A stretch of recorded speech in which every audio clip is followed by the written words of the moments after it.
simply called again. Perhaps suppose this wrong, but keep it up all day long. If that's right, you're on. If that's right, you're on. If you want to go beyond, we are coming on the line. On husband, jump, on street and fan, on many, many, many, many, many, many, many, jump,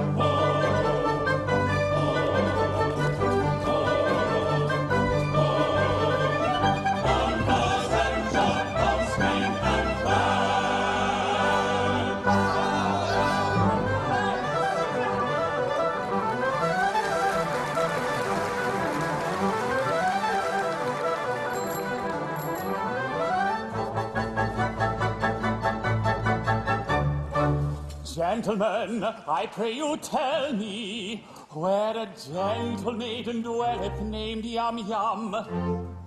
The word of cocoa in a pity speak, oh speak, I pray you. Why, who are you who asks this question?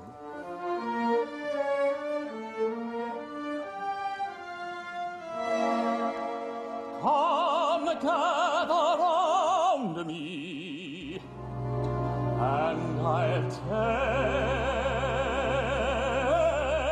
you.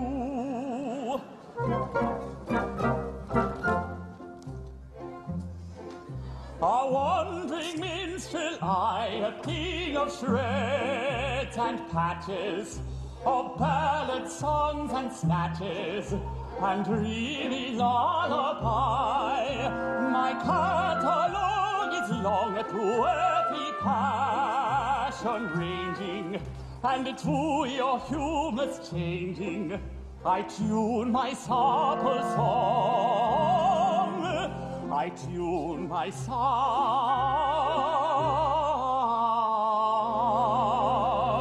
song. Are you in sentimental mood? I'll sigh with you. Oh, sorrow. On maiden's coldness do you brood? I'll lose for two.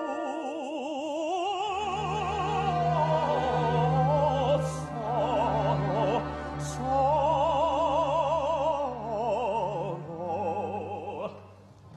I'll charm your willing ears with songs of lovers' fears. I'll sympathetic tears my cheeks give you. Oh, sorrow, sorrow.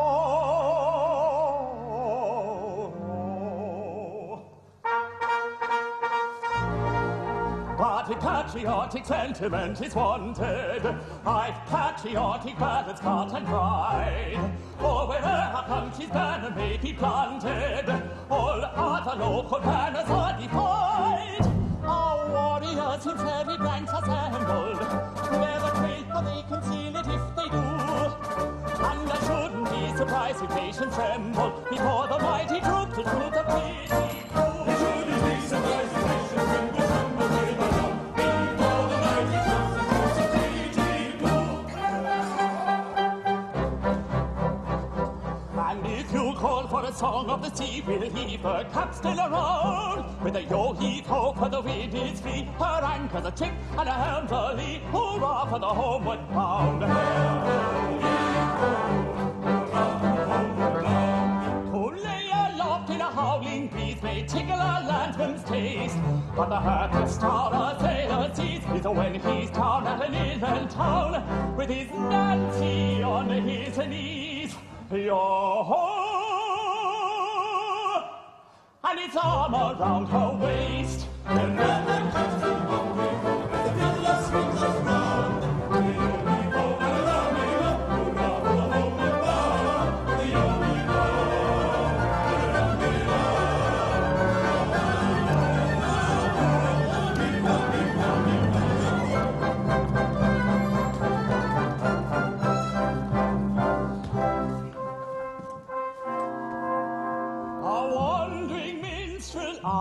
a thing of shreds and patches, of ballad songs and snatches, and dreamy lullaby, and dreamy lullaby.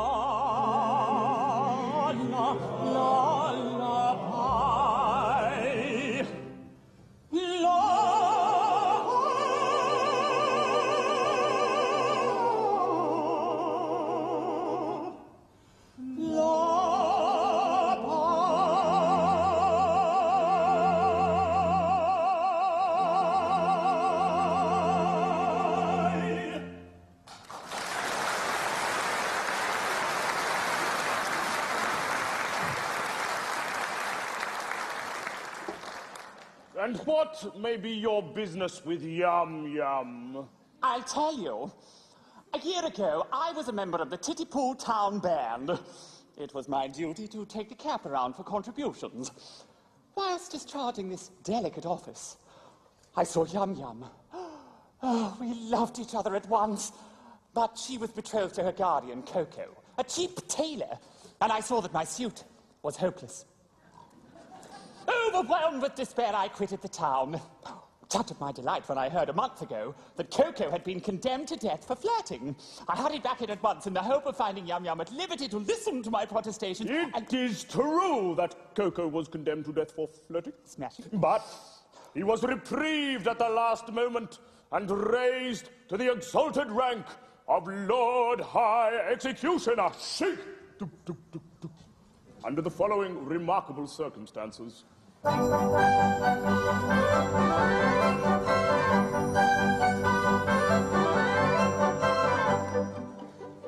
great Mikado, virtuous man, when he to rule our land began, resolved to try a plan whereby young men might best be steady. So he decreed in words succinct that all who flirted, leered or winked, unless connubially linked, should forthwith be beheaded, beheaded, beheaded, should forthwith be beheaded.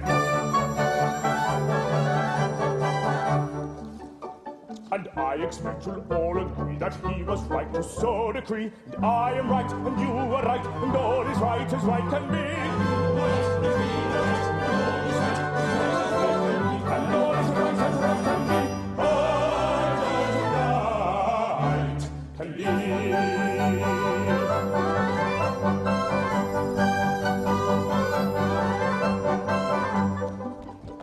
This stern decree you'll understand caused great dismay throughout the land, for young and old and shy and bold were equally affected. The youth who winked a roving eye or breathed a non-connubial sigh was thereupon condemned to die. He usually objected, objected, objected.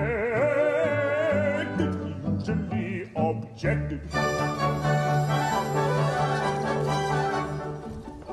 And you'll allow, as I expect, that he was right to so object. And I am right, and you are right, and everything is quite correct. And you are right, and we are right, and everything is quite correct. All is quite correct.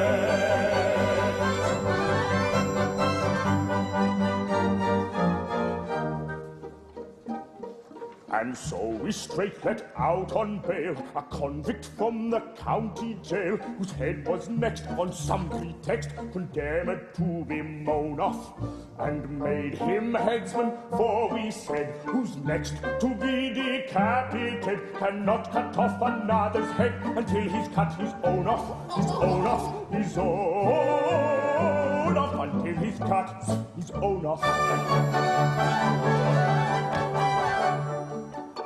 And we are right, I think you say, to argue in this kind of way.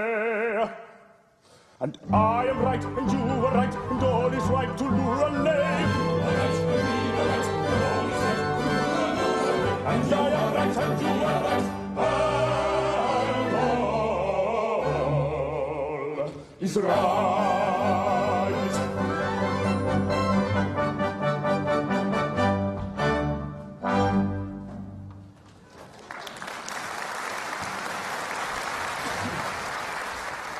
Coco, the cheap tailor, Lord High Executioner of Pitti-Poo, Why, that's the highest rank a citizen can attain. It is. Our logical Mikado, seeing no moral difference between the dignified judge who condemns a criminal to die and the industrious mechanic who carries out the sentence, has rolled the two officers into one, and every judge is now his own executioner. But how good of you.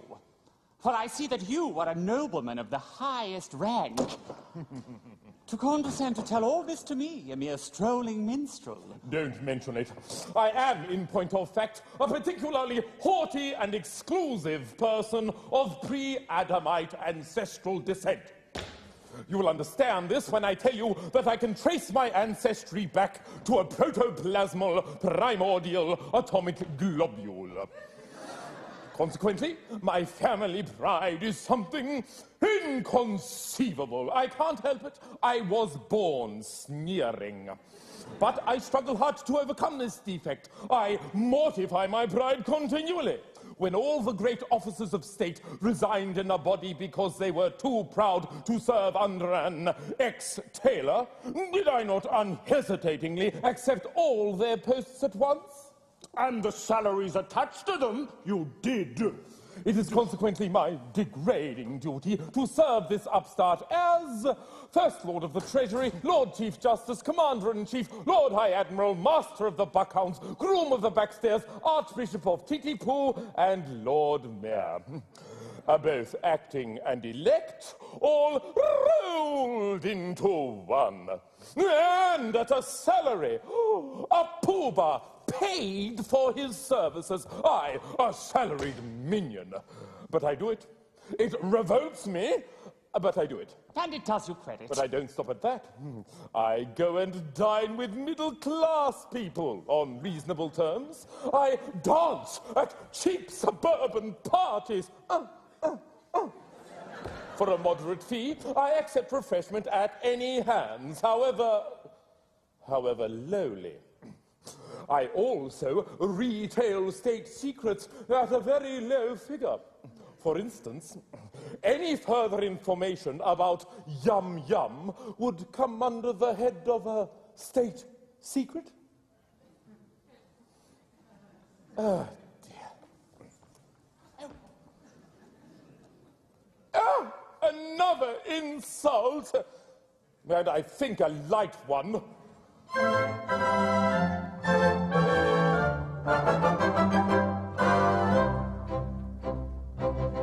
Young man, despair, likewise go to Yum Yum the pear you must not woo. It will not do, I'm sorry for you, you very imperfect ablutioner.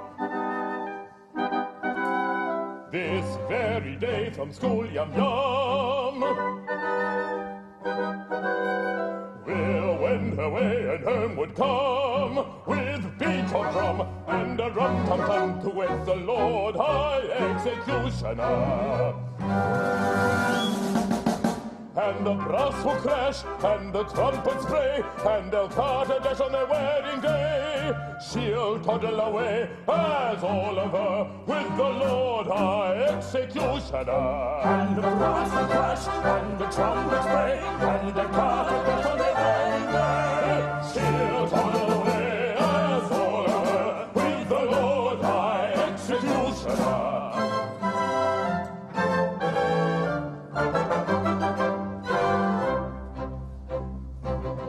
It's a hopeless case, as you may see, and in your place away I'd flee. But don't blame me, I'm sorry to be of your pleasure a diminutioner. They'll vow their pact extremely soon.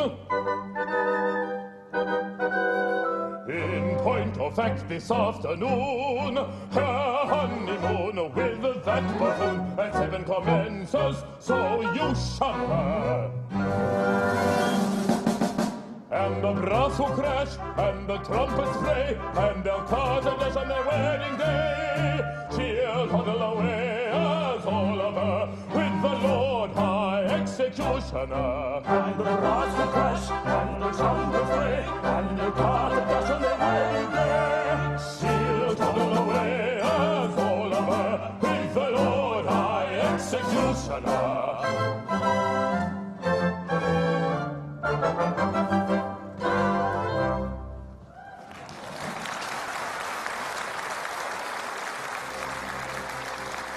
have I journeyed for a month, or nearly, to learn that Yum-Yum, whom I love so dearly, this day to Coco is to be united.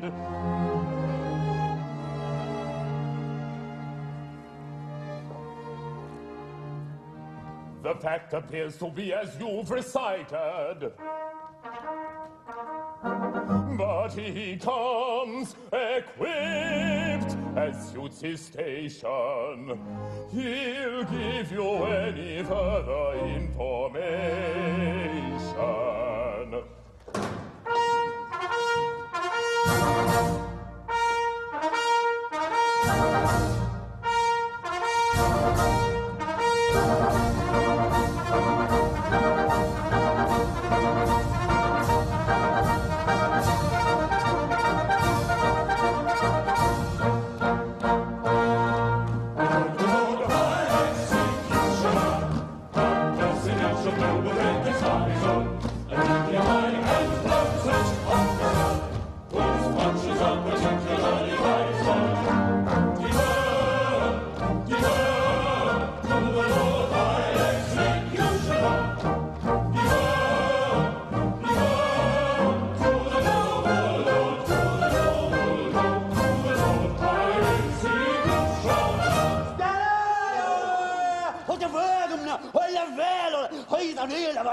Thank you.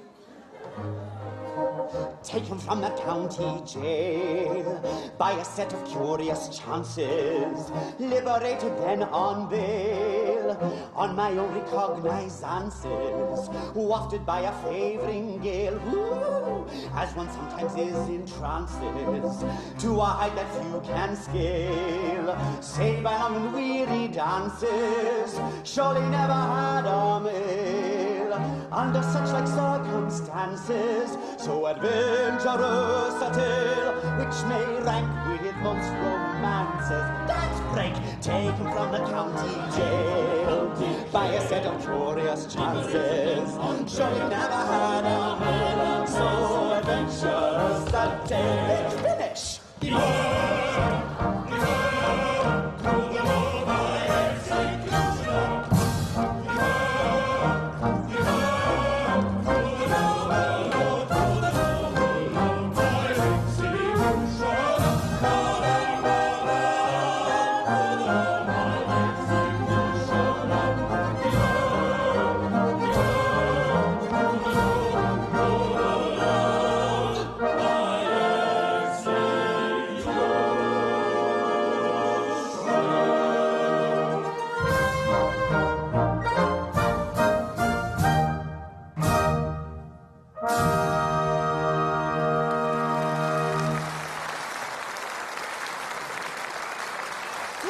Gentlemen, I am much touched by this reception, and I can only trust that by strict attention to duty, I shall ensure a continuance of those favors, which it shall ever be my study to deserve. If ever I am called upon to act professionally, I am happy to think that there will be no difficulty in finding plenty of people whose loss will be a distinct gain to society at large. Oh, sorry, I didn't... Just put a band-aid on it or something. Thank you.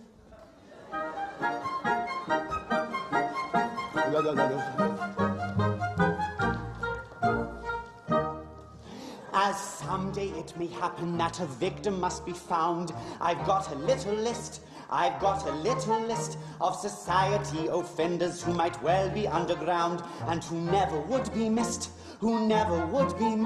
There's the idiot denouncing with enthusiastic tone, or football teams but his and every suburb but his own. The man who sits beside you on the plane and wants to talk, whose jabbering inspires you to jab him with your fork. Your auntie with the mustache who insists on being kissed. They'd none of them be missed.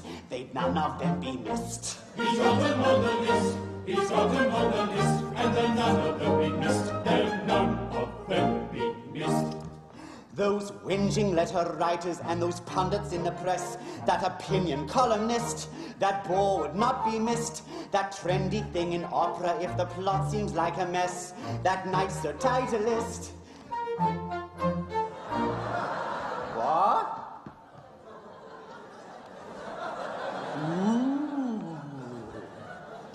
The politician prancing round in Speedos tightly packed. He thought it cool, but really it just showed us what he lacked. And Canberra's leading redhead who's afraid of sticky bakes, who'd like to keep her fumbles and mistakes off WikiLeaks. Australian Idol singers who pathetically persist.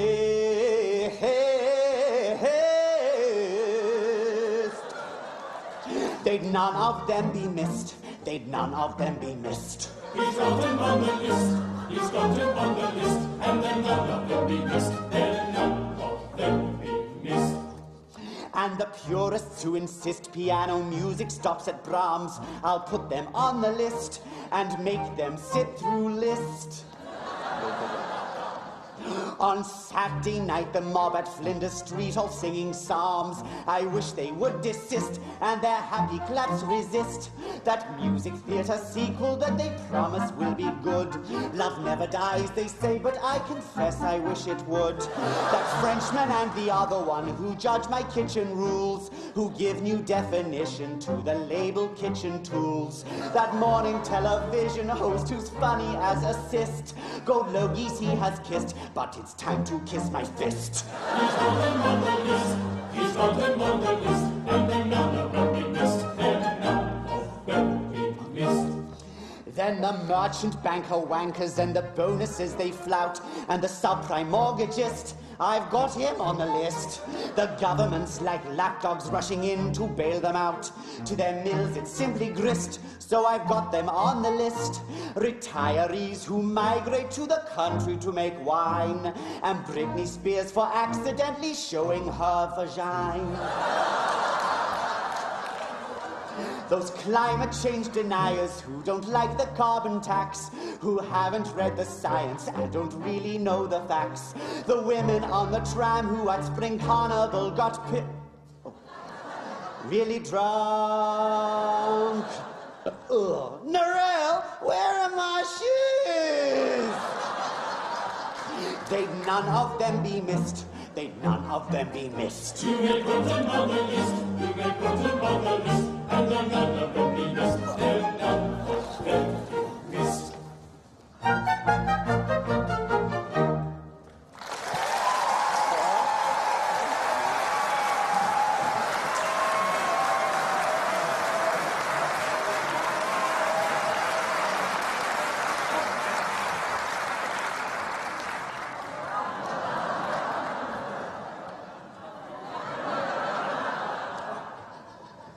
There's the ticket holder next to you who cannot work their phone and cannot get the gist. I've got her on the list, who leaves it on or switches to that dreadful silent drone.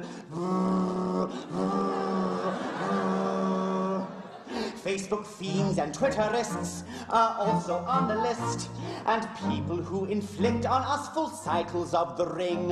I'd rather ride a Valkyrie than hear Brunhilde sing. And all commercial managements who want to cast a star, they couldn't get one this time, they got me, so there you are. Or worst of all, the actor who's an extra lyricist, I don't think he'd be missed, so I've got him on the list. You may put him on the list, you may put him on the list, and then none of them be missed, then none of them be missed.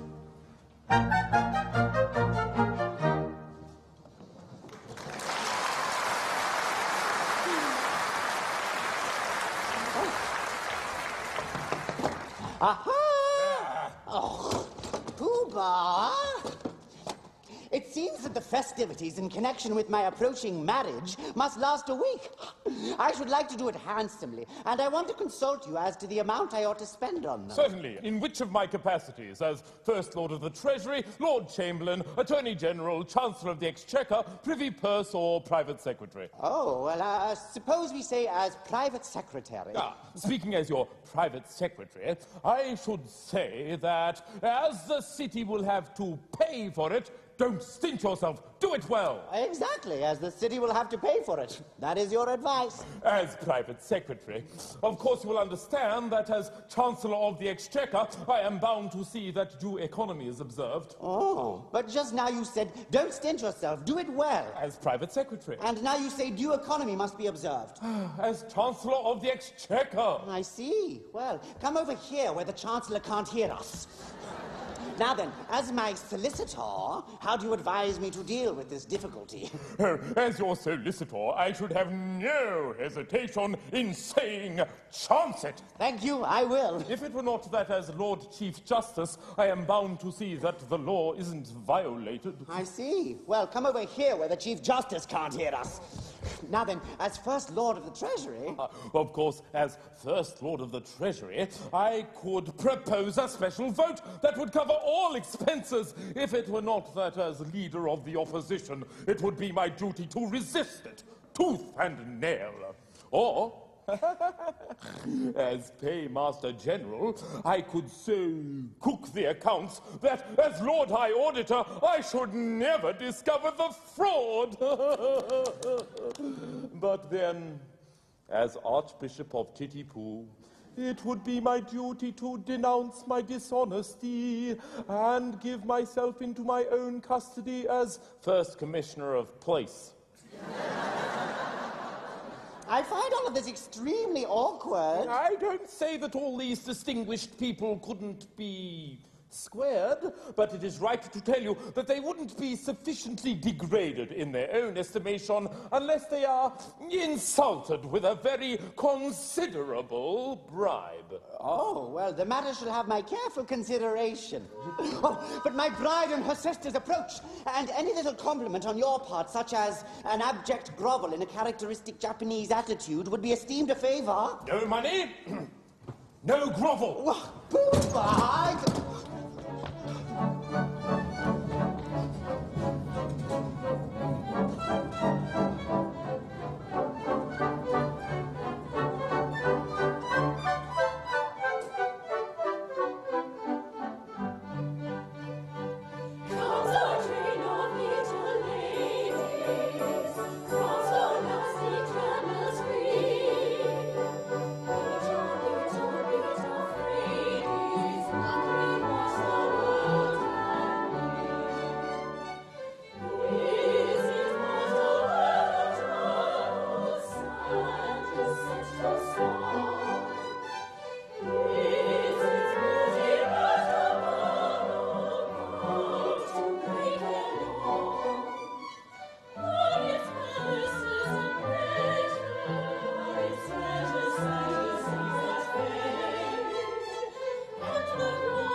little maids in attendance come. 3 little maids is the total sum. 3 little maids from school.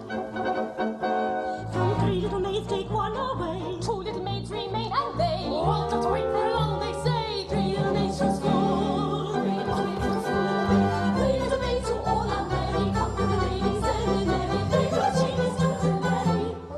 3 little maids from school. 3 little maids from school.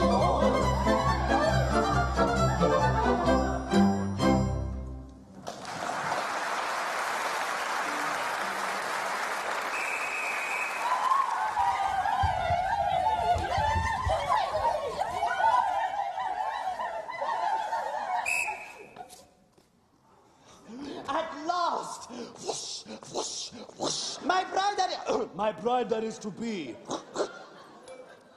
You're not going to kiss me before all these people, are you? Well, I'm certainly not going to kiss you after them. Seems odd, doesn't it? It's rather peculiar, isn't it? Oh, I expect it's all right. Must have a beginning. You know. Well, of course, I know nothing about these things. But I've no objection, if it's usual. Oh, it's quite usual. I think. Lord Chamberlain? I have known it done.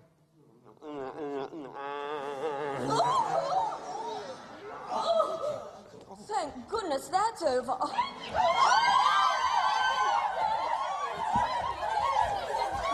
I beg your pardon. Will you present me? One at a time, if you please. Oh, if you please. This is the gentleman who used to play so beautifully on the Marine Parade. Yes, I think that was the name of the instrument. Sir, I have the misfortune to love your ward Yum-Yum. I know I deserve your anger. Anger? Not a bit, my boy. Why, I love her myself. Charming little girl, isn't she? Pretty eyes, nice hair, taking little thing altogether. Why, I'm glad to see my opinion backed by a competent authority. Thank you very much, and goodbye. Take him away. I beg your pardon, but what is this? Customer come to try on? That is a tremendous swell. Ah! It's alive! Go away, little girls. Can't talk to little girls like you. Go away. There's dears. Allow me to present you, Poo-Bah. These are my 3 wards. The one in the middle is my bride-elect. No, yuck. Well, what do you want me to do to them? Mind? I will not kiss them. No, you shan't kiss them. A little bow, a mere nothing. You needn't mean it, you know. It goes against the grain. They are not young ladies. They are young persons. Come, make an effort. Oh, there's a good nobleman. Well, I shan't mean it. Howdy-do, little girls, howdy-do. Oh, my protoplasmal ancestor. I see nothing to laugh at. It is very painful for me to have to say, howdy-do, little girls, howdy-do to young persons. I am not in the habit of saying, howdy-do, little girls, howdy-do to anybody under the rank of a stockbroker. Don't laugh at him. He can't help it. He's under treatment for it. Throw him. Never mind them. They don't understand the delicacy of your position. We know how delicate it is, don't we? I should think we did. How a man of your importance can do it at all is a thing I never can, never shall understand. I say, Coco.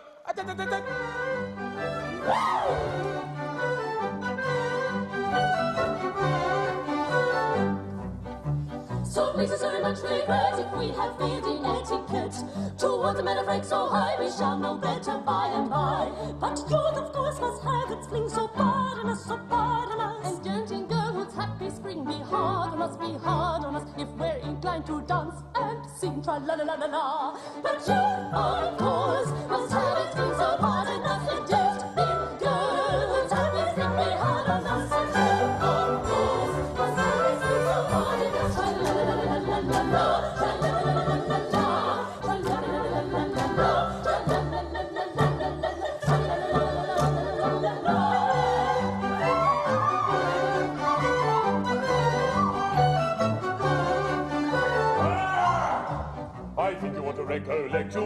show too much respect towards the highly titled Gilbert. Nobody does, and why should you? The youth that us should have its fling is hard on us, to our prerogative we cling. So pardon us, if we decline to dance and sing tra-la-la-la-la-la, tra-la-la-la-la-la, tra-la-la-la-la-la.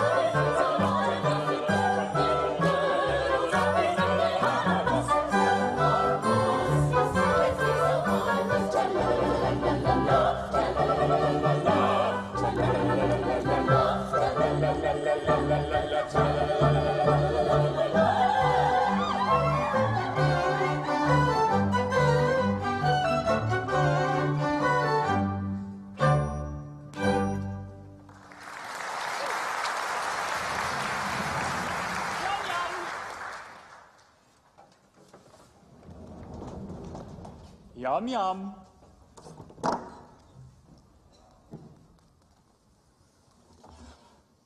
Yum, yum. Oh, at last we are alone. I have sought you night and day for 3 weeks in the belief that your guardian was beheaded, and I find that you're about to be married to him this afternoon. Alas, yes. But you do not love him. Alas, no. If you like it, then you should have put a ring on it. If you like it, then you should have put a...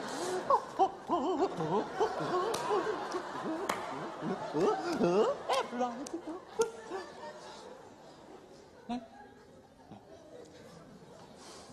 Modified rapture. But why do you not refuse him? What good would that do? He's my guardian, and he wouldn't let me marry you. But I would wait until you were of age. You forget that in Japan, girls do not arrive at years of discretion until they are 50. True. From 17 to 49 are considered years of indiscretion. Besides, a wandering minstrel who plays a wind instrument outside tea houses is hardly fitting husband for the ward of the Lord High Executioner. But... shall I tell her? No! Yes, she will not betray me. What if it should prove that, after all, I am no musician? There, I was certain of it directly I heard you play. What if it should prove that I am no other than the son of His Majesty, the Mikado? The son of the Mikado! But why is your Highness disguised? And what has your Highness done? And will your Highness promise never to do it again? Well, some years ago, I had the misfortune to captivate Katisha, an elderly lady of my father's court. She misconstrued my customary affability into expressions of affection and claimed me in marriage under my father's law. My father, the Lucius Julius Brutus of his race, ordered me to marry her at once or perish ignominiously upon the scaffold. For that night, I fled his court, and assuming the disguise of a second trombone, joined the band in which you found me when I had the happiness of seeing you. If you please, I think your Highness had better not come too near. The laws against flirting are excessively severe. But we're quite alone and nobody can see us. Still, it doesn't make it right. To flirt is capital. It is capital. And we must obey the law. Oh, deuce take the law. I wish it would, but it won't. Oh, if it were not for that, how happy we might be. Happy, indeed. If it were not for the law, we should now be sitting side by side. Like that. Instead of being obliged to sit half a mile off. Like that. We should be gazing into each other's eyes. Like that. Breathing sighs of unutterable love. Like that. With our arms around each other's waists. Oh. Like that. Yes, if it wasn't for the law. If it wasn't for the law. As it is, of course, we couldn't do anything of the kind. Oh, not for worlds. Being engaged to Coco, you know. Being engaged to Coco.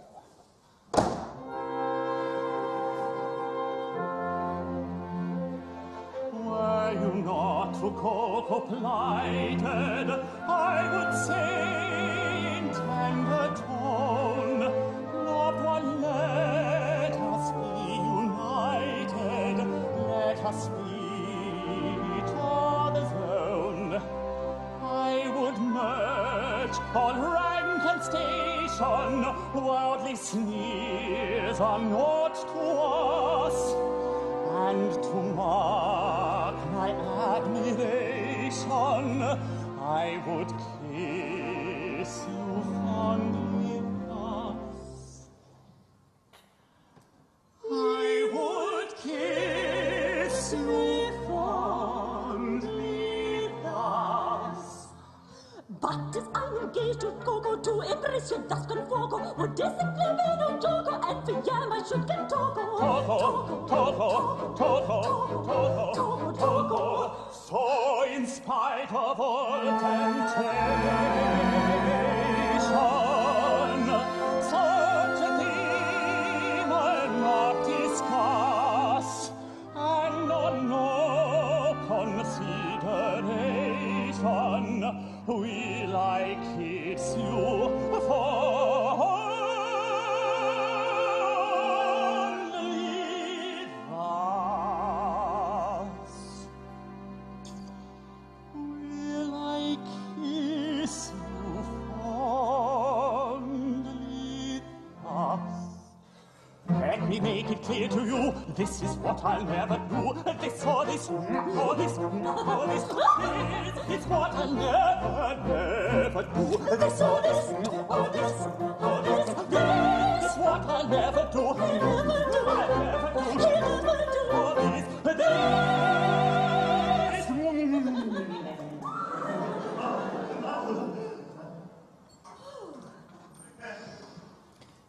is what I'll never, never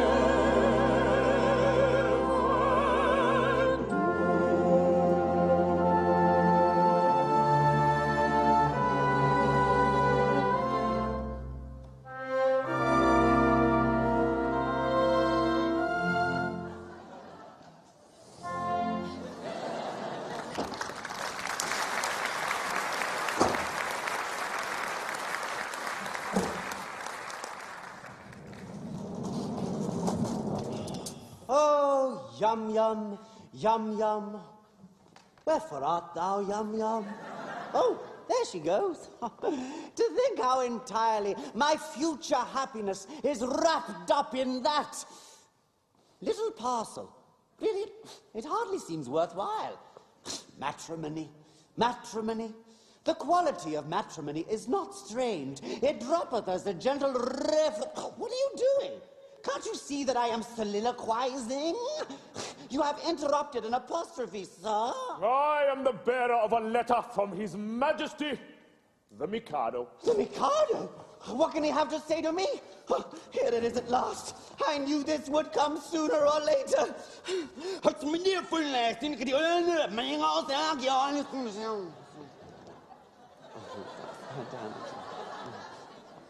The Mikado is struck by the fact that no executions have taken place in Pitti-Poo for a year, and decrees that unless somebody is beheaded within 1 month, the post of Lord High Executioner shall be abolished, and the city reduced to the rank of a villa. But that will involve us all in irretrievable ruin. Yes, there is no help for it. I shall have to execute somebody at once. The only question is, who shall it be? Well, it seems unkind to say so, but as you're already under sentence of death for flirting, everything seems to point to you. To me? What you talking about, Poo-Bah? I can't execute myself. Why not? Well, in the first place, self-decapitation is an extremely difficult, not to say dangerous thing to attempt. And in the second, it's suicide. And suicide is a capital offense. That is so, no doubt. We might reserve that point. True. It could be argued 6 months hence before the full court. Besides, I don't see how a man can cut off his own head. Well, a man might try. Even if you only succeeded in cutting it half off, that would be something. It would be taken as an earnest of your desire to comply with the imperial will. Pardon me, but there I am adamant. As official headsman, my reputation is at stake. And I can't consent to embark on a professional operation unless I see my way to a successful result. This professional conscientiousness is highly creditable to you, but it places us in a very awkward position. Oh, my good sir, awkwardness of your position is grace itself compared to that of a man engaged in the act of cutting off his own head. I am afraid that unless you can obtain a substitute... Oh, a substitute? Oh, certainly, nothing easier. I'll just pluck one out of the sky, whatever it is. Oh, Poo-Bah, I appoint you Lord High Substitute. I should be delighted. Such an appointment would realize my fondest dreams. But no, at any sacrifice, I must set bounds to my insatiable ambition.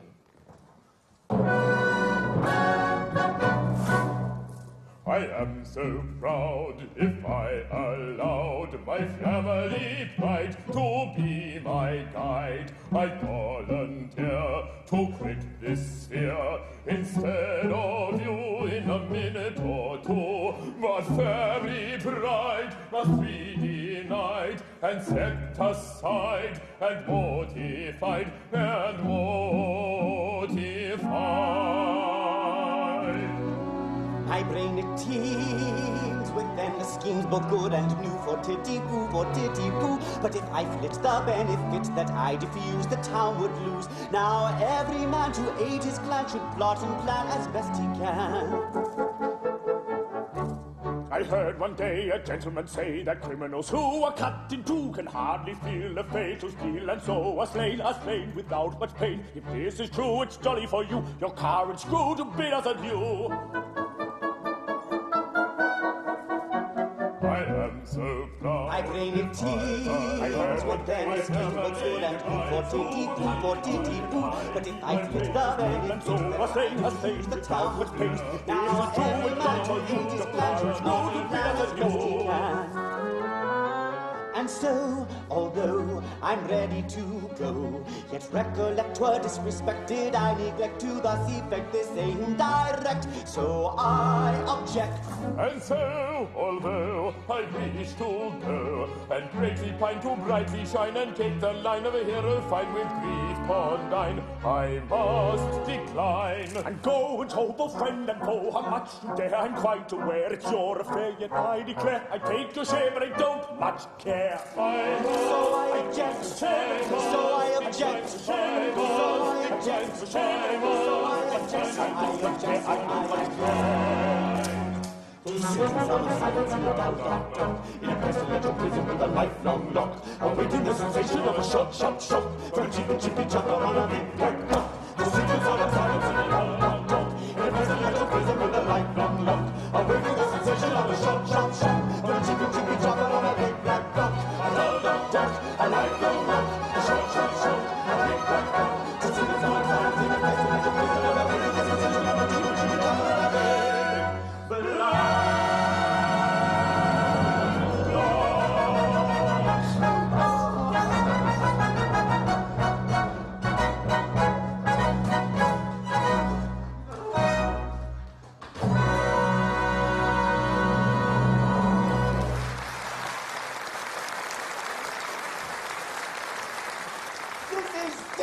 Appalling!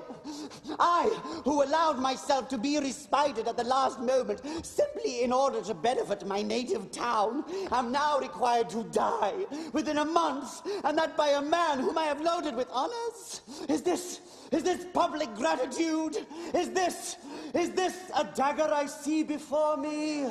Is this a juvenile league trying to upstage me? Go away, sir. May I never be permitted to soliloquize? Oh, go on, don't mind me. Now is the winter of my circus tent made of through. What are you doing with that rope? I'm about to terminate an unendurable existence. Terminate your existence? Nonsense. What for? Because you're going to marry the girl I adore. Nonsense. I will not allow it. I am a humane man, and if you attempt anything of the kind, I shall order your instant arrest. Come, sir, desist at once, or I will summon my guard. Oh, that's absurd. If you attempt to raise an alarm, I instantly perform the happy dispatch with this dagger. This is horrible. Why, you cold-blooded scoundrel. Oh, that's funny, because Are you aware that in taking your own life, you are committing a crime? A crime. A crime which is substitute. What's the matter? Oh, nothing. I'm just auditioning for Dancing with the Opera Stars. Is it absolutely certain you are resolved to die? Absolutely. And nothing at all will shake your resolution? Nothing. Threats, entreaties, prayers, all useless? Oh, my mind is made up. Then if you really mean what you say, and you are absolutely resolved to die, and nothing at all will shake your determination, don't spoil yourself by committing suicide, but be beheaded handsomely at the hands of the public executioner. I don't see how that would benefit me. You don't? I mean, really, observe. You'll have a month to live, and you'll live like a fighting cock at my expense. When the big day comes, there'll be a grand public ceremonial. You will be the central figure. No one will attempt to deprive you of that distinction. There will be a procession. Bands playing music. Dead march. Bells tolling, ding dong, girls crying, oh my god, yum yum distracted. Then, when it's all over, general rejoicings and a display of fireworks in the evening. Pretty red one, pretty gold one. You won't see them, but they'll be there all the same. Do you think Yum Yum would really be distracted at my death? I am convinced of Art. Bless my heart, she's the most tender-hearted little creature alive. I should be sorry to cause her pain. Perhaps, after all, if I were to withdraw from Japan and travel in Europe for a couple of years, I might contrive to forget her. I don't think you forget Yum Yum so easily. After all, what is more miserable than a love-blighted life? Oh, sorry. Why, life without Yum Yum. It seems absurd. And yet, there are a great many people in the world who have to endure it. Poor devils, yes. You are quite right not to be of their number. I won't be of their number! Noble fellow! I'll tell you how we'll manage it. Let me marry Yum Yum tomorrow, and in a month, you may behead me. No. I draw the line at Yum Yum. Very good. If you can draw the line, so can I. Stop! Listen, one moment. Honestly, be reasonable. How can I consent to your marrying Yum Yum if I am to marry her myself? My good fellow, she'll be a widow in a month. You can marry her then. That's true, of course. I see that. But my position... Oh. My position during the next month will be most unpleasant. Most unpleasant. Not half so unpleasant as my position at the end of it. But, Jimmy, I agree. After all, it's only putting off my wedding for a month. But you won't prejudice her against me, will you? You see, I've educated her to be my wife. She's been taught to regard me as a wise and good man, and I should not like her views on that point disturbed. Trust me, she shall never learn the truth from me. Oh, thank you. Let's go.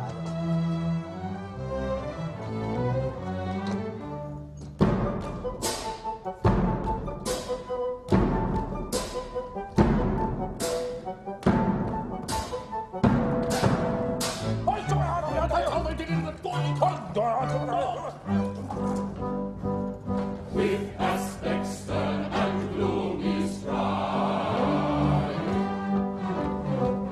we come to learn how you decide.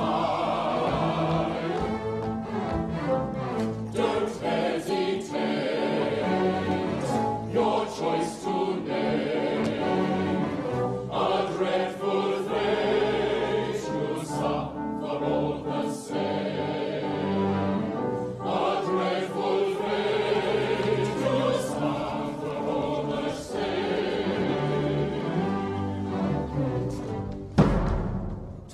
To what you mean to do, we punctually appear. Congratulate me, gentlemen, I've found a volunteer. A gentleman's a prevalent for help. 'Tis Nanki-Poo. Hey, Nanki-Poo. I think we'll do. Yes, you do. He yields his life if I am young surrender. Now I adore that girl with passion tender, and could not yield her with a ready will, or her a lot, if I did not adore myself with passion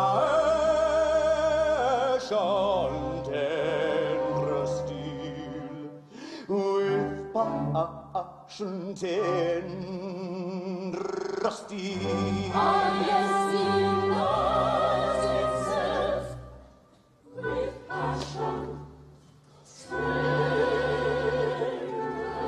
still. Take her. Not you, silly. Take her, she's yours.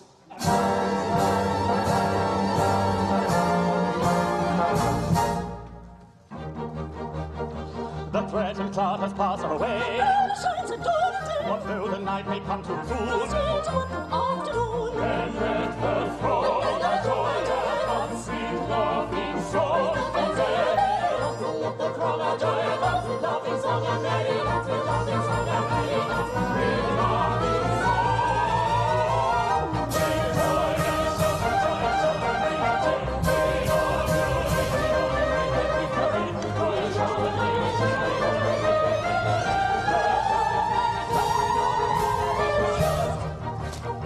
A day, a week, a month, a year.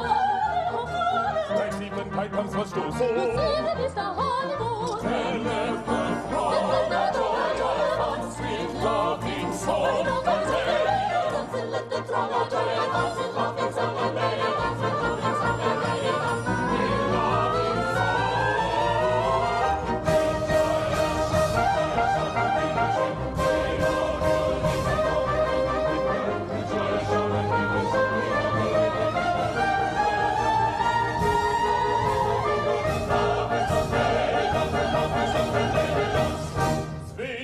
Speech. As in a month you've got to die, if Coco tells us true, 'twere empty compliment to cry, long life to Nanki-Poo. But as 1 month you have to live as fellow citizen, this toast with 3 times 3 will give long life.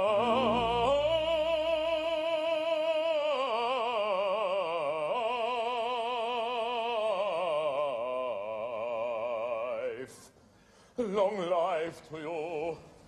Long life to you. Long life.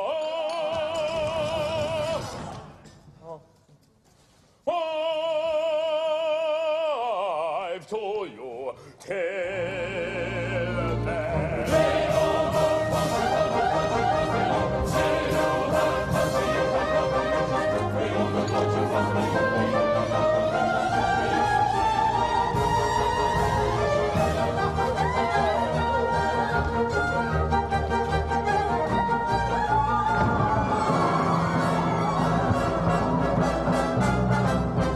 Your revels cease.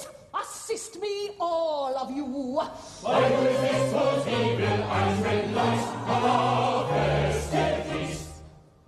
I claim my perjured lover, Nanki-Poo. Oh, fool to shun the lights that never cloy. Come back, oh shallow fool, come back to joy.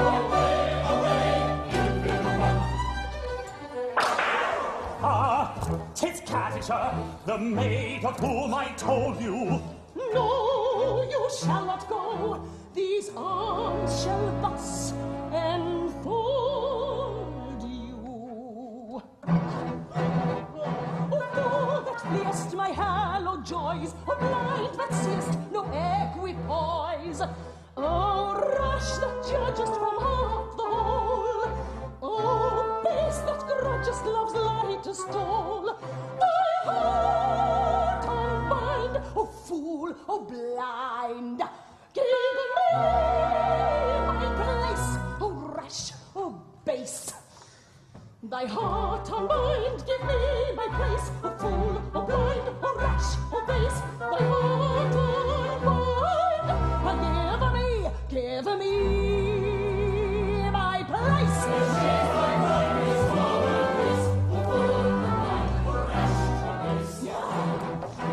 Cheek that rulest where wisdom serves, bright eye that fullest heroic nerves, rose lip that scornest all living is, smooth tongue that warnest who rightly is. Thy doom is nigh, pink cheek, bright eye. Thy knell is rung, rose lip, smooth tongue. Thy doom is nigh, thy knell is rung, pink cheek, bright eye, rose lip, smooth tongue. Thy doom is nigh, thy knell is rung.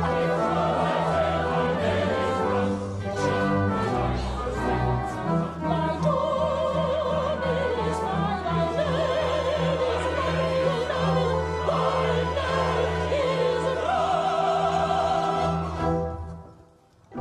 Away, no prosecute your quest. From our intention well expressed, you cannot turn us. The state of your connubial views towards the person you accuse does not concern us. Oh, he's going to marry yum yum. You're and a pray very for all will be merry. I think you had better sit down and join our expressions of beyond the subject of rain will be done. You'll find there are many who wait for a penny. The good for your guidance is bum. There's lots of good fish in the sea. There's something that's really love. We take it like this and love.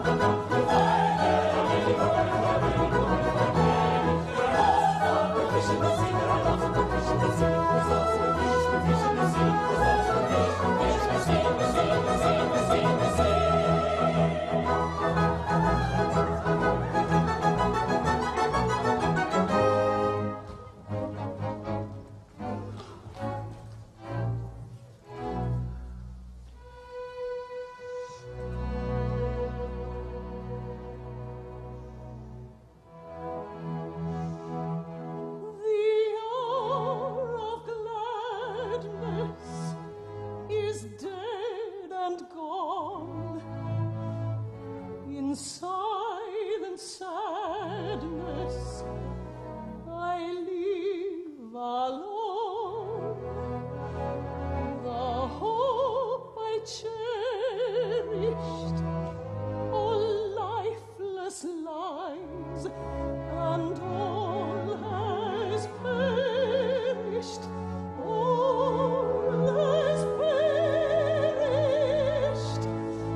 One, this insult you shall rue.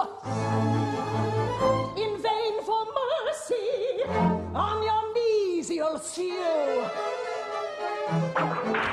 I'll tear the mask from your disguising.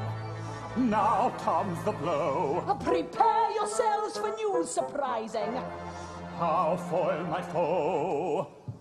No minstrel he, despite bravado.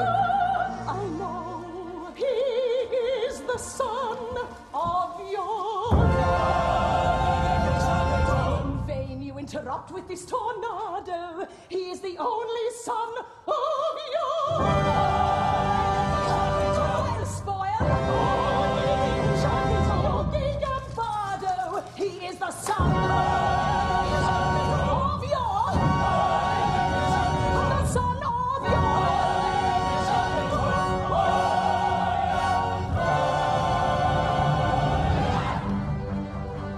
You torrents roar, ye tempest tell, your wrath I'll pour with angry growl. To ye your words my vengeance call, shall I triumphant over all?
sit with downcast eye, let it brim with dew.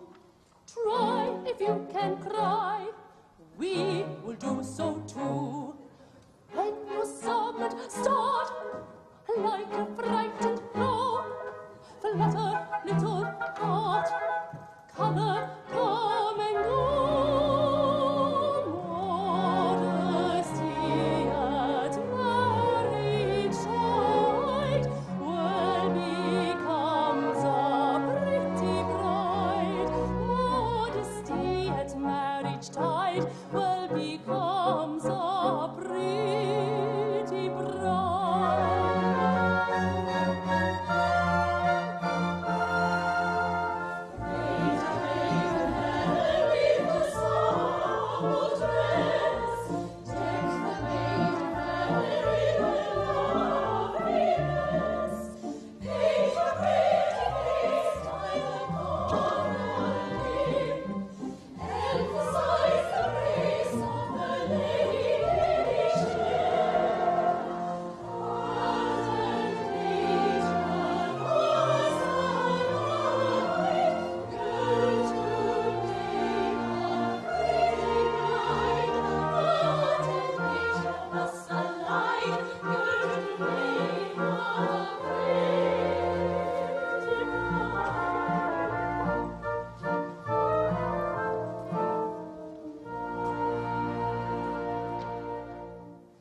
Yes, I am indeed beautiful.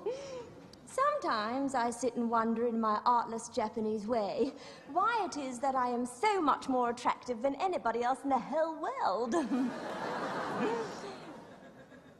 Can this be vanity? No. Nature is lovely and rejoices in her loveliness. I am a child of nature and take after my mother.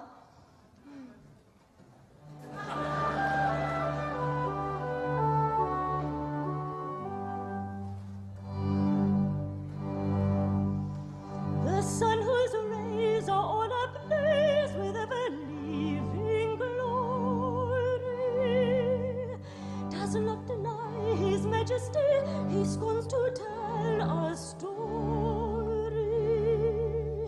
He don't exclaim, I blush for shame, so kindly indulgent, but fierce and bold in fiery gold, he glories all effulgent.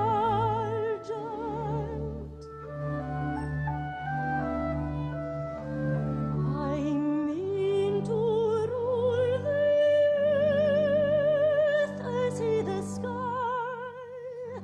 We really love the sun and I. I mean to rule the earth as he the sky. We really know our worth, the sun and I.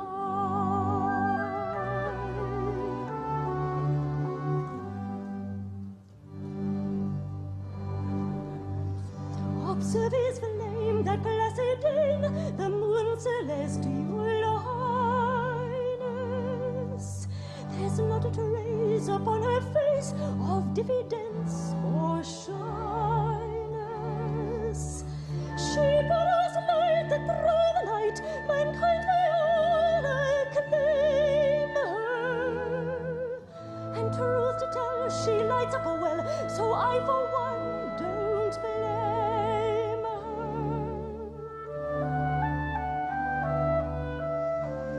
Ah, pray make no mistake, we are not shy. We're very wide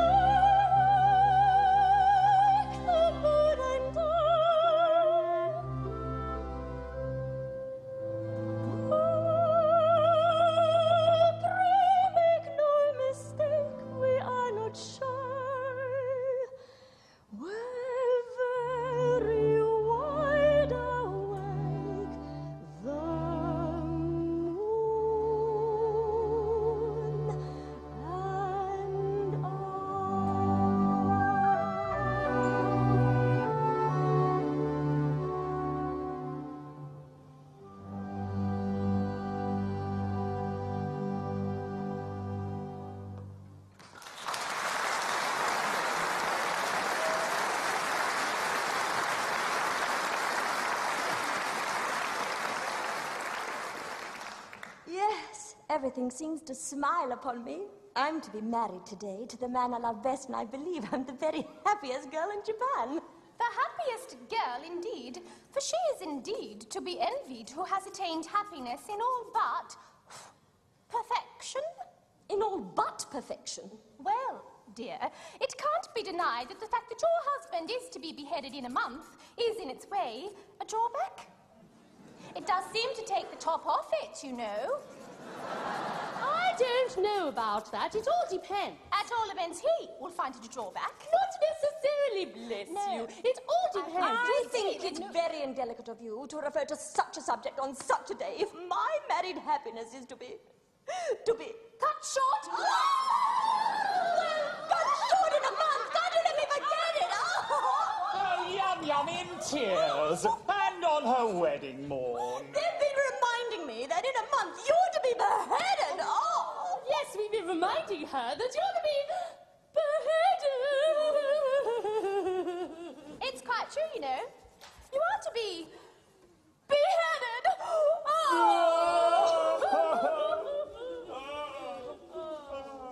Humph. Now, some bridegrooms would be depressed by this sort of thing. A month? Well, what's a month? Bah! These divisions of time are purely arbitrary. Who says 24 hours make a day? There's a popular impression to that effect. Then we'll efface it. We'll call each second a minute, each minute an hour, each hour a day, and each day a year. At that rate, we've about 30 years of married happiness before us. And at that rate, this interview has already lasted 4 hours and 3/4. yes. How time flies when one is thoroughly enjoying oneself. Well, that's the way to look at it. But don't let's be downhearted. There's a silver lining to every cloud. Certainly. Let's be perfectly happy. By all means, let's thoroughly enjoy ourselves. It's absurd to cry. Quite ridiculous.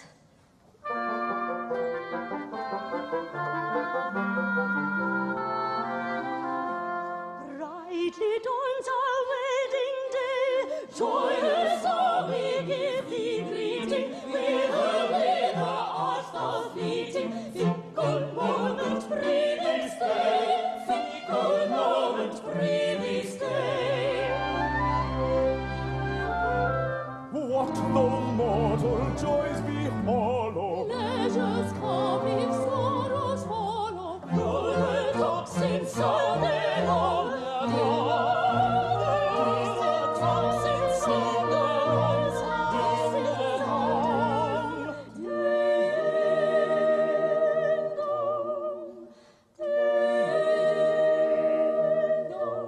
Yet until the shadows fall over one and over all, sing a merry nightingale, sing a merry nightingale, sing a merry nightingale, fa la la la la la la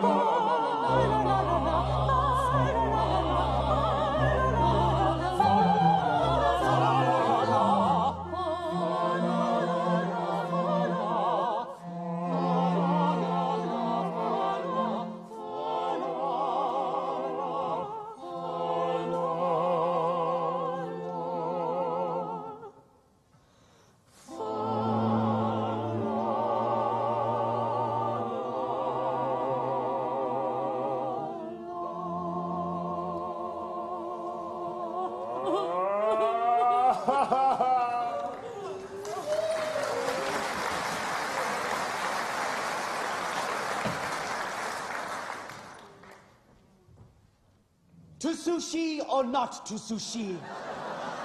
That is the luncheon, whether 'tis colder in the fridge to go, what? Go on, don't mind me. I'm afraid we're distressing you. Never mind, I must learn to get used to it.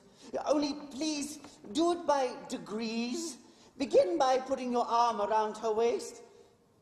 Like that? Yes, just let me get... let me get used to that first. Oh, wouldn't you like to retire? It must pain you to see us so affectionate together. No, I must learn to bear it. Now oblige me by allowing her head to rest on your shoulder. Like that?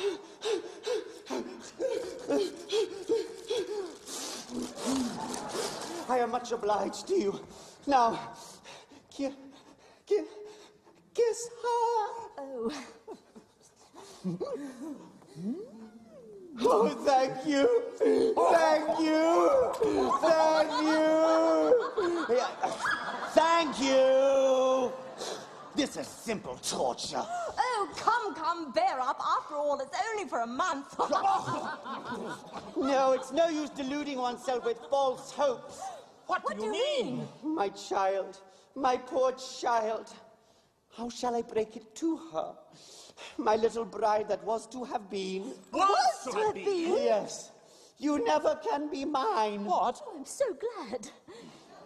I have just ascertained that by the Mikado's law, when a married man is beheaded, his wife is buried alive. Buried alive? It's a most unpleasant death. But whom did you get that from? From Poo-Bah. He's my solicitor. Oh, but he may be mistaken. So I thought. So I consulted the Attorney General, the Lord Chief Justice, the Master of the Rolls, the Judge Ordering, the Lord Chancellor. They're all of the same opinion. Never knew such unanimity on a point of law in my life. But stop a bit. Oh, this law has never been put in force. Not yet. You see, flirting is the only crime punishable with decapitation, and married men never flirt. Of course, they don't. I quite forgot that. Well, I suppose I may take it my dream of happiness is at an end. Darling, I don't want to appear selfish. And with all my heart, I don't suppose I shall love anybody else half as much. But when I agreed to marry you, my own, I had no idea, pet, that I should have to be buried alive in a month. Nor I. It's the very first I've heard of it. It makes a difference, doesn't it? I'll make a difference, of course. You see, burial alive, it's such a stuffy death. I'd call it a beast of a death. You see my difficulty, don't you? Yes, and I see my own. But if I insist on you carrying out your promise, I doom you to a hideous death. And if I release you, you marry Coco at once.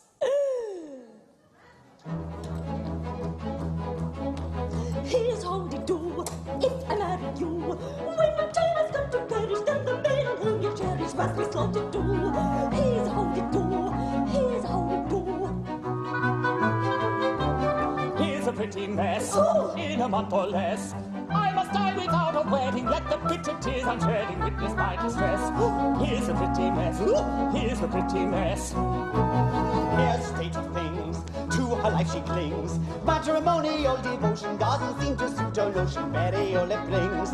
Here's a state of things, here's a state of things. With a passion, intention, worship, and no, but the laws of common sense we ought to ignore. If what you say is true, just death to marry you.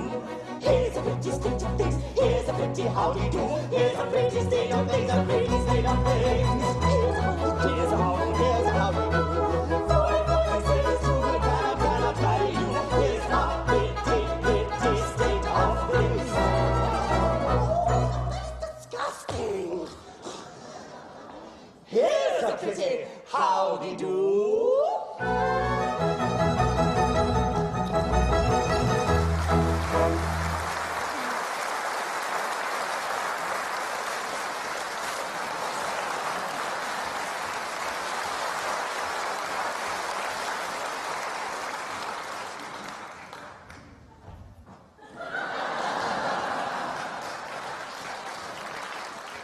My poor boy, I really am very sorry for you. Oh, thanks, old fellow, I'm sure you are. But as you see, I am quite helpless. I quite see that. I can't conceive anything more distressing than to have one's marriage broken off at the last moment. But you shan't be disappointed of a wedding. You shall come to mine. Well, that's awfully kind of you, but I'm afraid that's impossible. Why so? Today I die. What do you mean? I can't live without Yum Yum! This afternoon I perform the happy dispatch!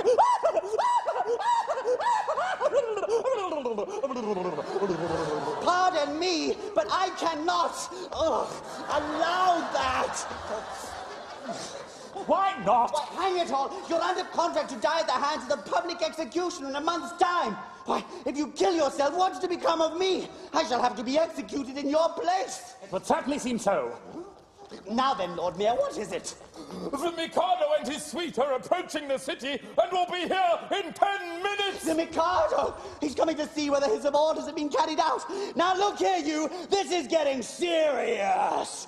A bargain's a bargain, and you really mustn't frustrate the ends of justice by committing suicide! As a man of honor and a gentleman, you are bound to die ignominiously by the hands of the public executioner. Oh, very well, then.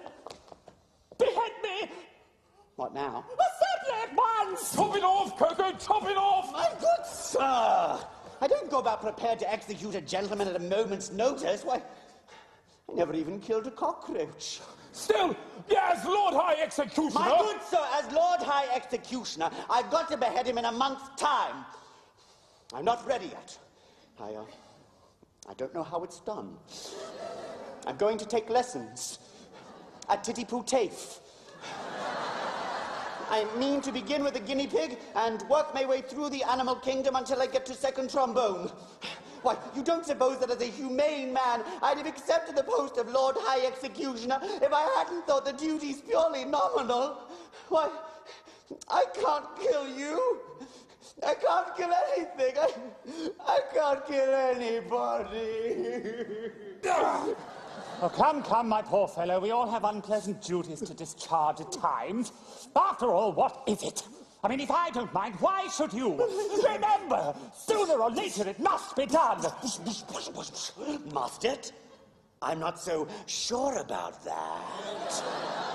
What do you mean? Why should I kill you when making an affidavit that you have been executed will do just as well? Here are plenty of witnesses. The Lord Chief Justice, the Lord High Admiral, Commander-in-Chief, Secretary of State for the Home Department, First Lord of the Treasury, and Chief Commissioner of Police. But where are they? There are they. They'll all swear to it, won't you? Yeah, am I to understand that all of us high officers of state are required to perjure ourselves to ensure your safety? Why not? You'll be grossly insulted as usual. Will the insult be cash down or at a date? It'll be a ready money transaction. Well, it will be a useful discipline. Very good. Choose your fiction, and I'll endorse it. Ha ha! Family pride. How do you like that, my buck? Oh, but I tell you, life without Yum-Yum is... Oh, yum, bother Yum-Yum. Here, Commissioner, go and fetch Yum-Yum. Take Yum-Yum and marry Yum-Yum. Only go away and never come here again. Oh, Yum-Yum, are you particularly busy? Not particularly. You 5 minutes to spare? Yes. Oh, good. Then go with His Grace, the Archbishop of Pitti-Poo. He'll marry you at once. But if I No questions, but do as I tell you. A Nanki-Poo will explain all. Oh, but one moment. Not for worlds! Here comes the Mikado, no doubt to ascertain whether I've obeyed his decree. And if he finds you alive, I shall have the greatest difficulty in persuading him that I've beheaded you. Oh. Close thing that, for here he comes.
Emperor of Japan. And I'm his daughter-in-law elect. He'll marry his son, he's only got one, to his daughter-in-law elect. My morals have been declared particularly correct. But they're nothing at all compared with those of his daughter-in-law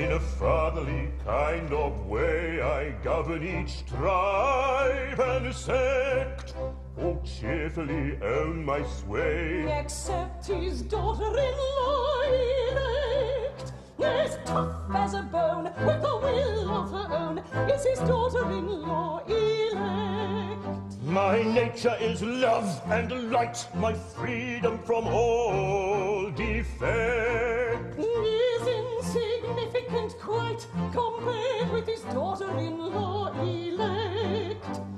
Bow! Bow! To his daughter-in-law elect. Bow! Bow! To his daughter-in-law elect.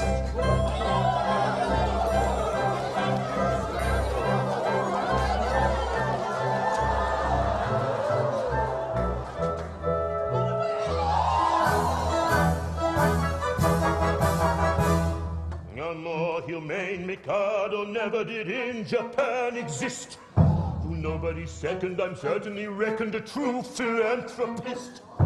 It is my very humane endeavor to make, to some extent, each evil river a running river of harmless merriment.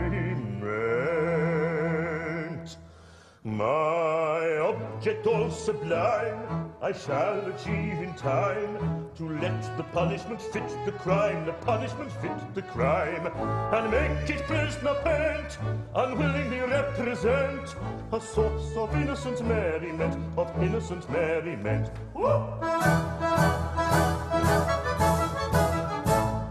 Those terribly dull society sinners who chatter and bleat and bore are sent to hear speeches from mystical creatures who preach from 10 till 4. The amateur tenor whose vocal villainies all desire to shirk shall during off hours exhibit his powers to Madame Tussauds waxwork. The humorist who, with ladies at dinner, tells jokes not only blue, but also quite dated, is incarcerated. For life it's sad but true. The moralist who condemns as a sinner the man who likes a drink is forced for his censures to rinse out his dentures in gin resolutely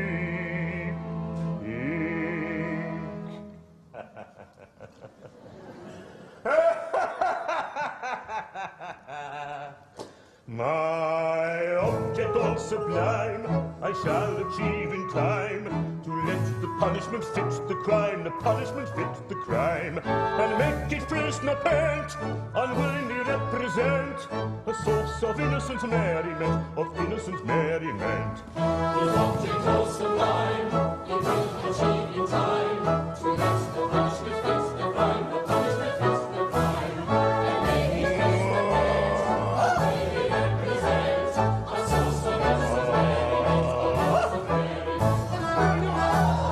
innocent merriment. The advertising quack who wearies with tales of countless cures, his teeth I've enacted shall all be extracted by terrified amateurs.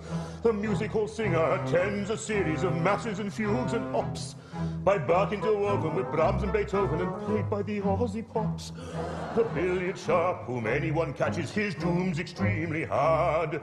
He's made to dwell in a dungeon cell, with all visitations barred, and there he plays extravagant matches while sweat from his temple falls on a cloth untrue, with a twisted cue and elliptical billiard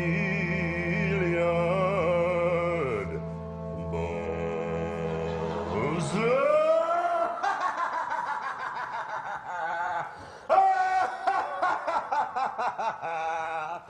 My object all sublime I shall achieve in time, to let the punishment fit the crime, the punishment fit the crime, and make his prisoner pent, unwillingly represent a source of innocent merriment, of innocent merriment. His object all sublime he will achieve in time, to let the punishment fit the crime, the punishment fit the crime, and make his prisoner pent, unwillingly represent a source of innocent merriment, of innocent merriment.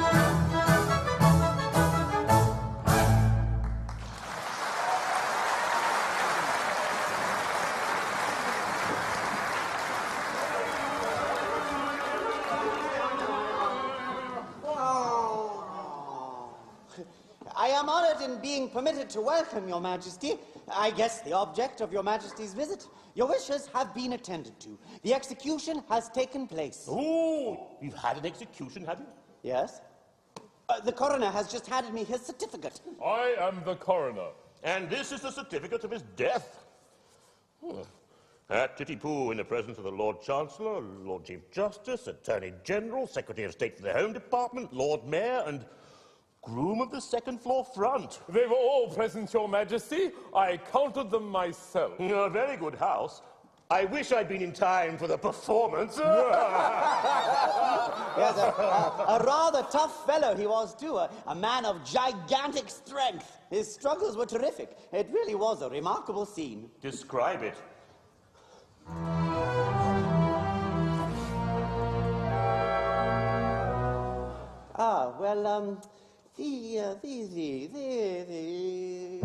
Thank you. The criminal cried as he dropped him down in a state of wild alarm. With a frightful, frantic, fearful frown, I bared my big right arm. I seized him by his little pigtail, and on his knees fell he. As he squirmed and struggled and juggled and juggled, I drew my sneaker snee. My sneaker snee. Oh, never shall I forget the cry or the shriek that shriek at he. As I gnashed my teeth when from its sheath I drew my snicker sneak.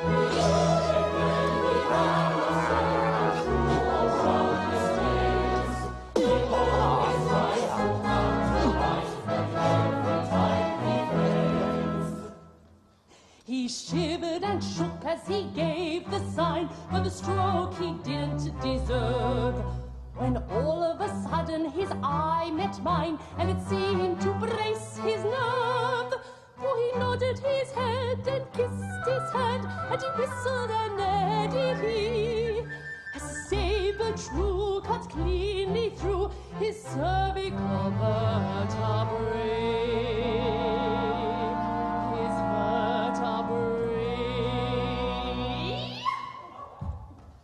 When a man's afraid, a beautiful maid is a cheering sight to see. And it's oh, I'm glad that more third was soothed by sight of me.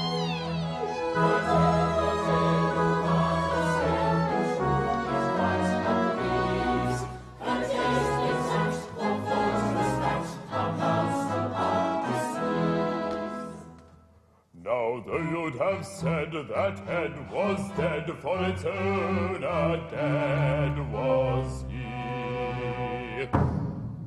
It stood on its neck with a smile well bred, and bowed 3 times to me. It was none of your impudent offhand nods, but as humble as could be. For it clearly knew the deference due to a man of pedigree. Of pedigree. And its hell, I vow, this deathly bow was a touching sight to see. Though trunkless yet, it couldn't forget the deference due to me.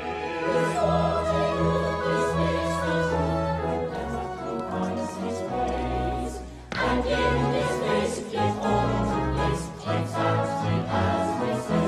Exactly, exactly, exactly, exactly as we say.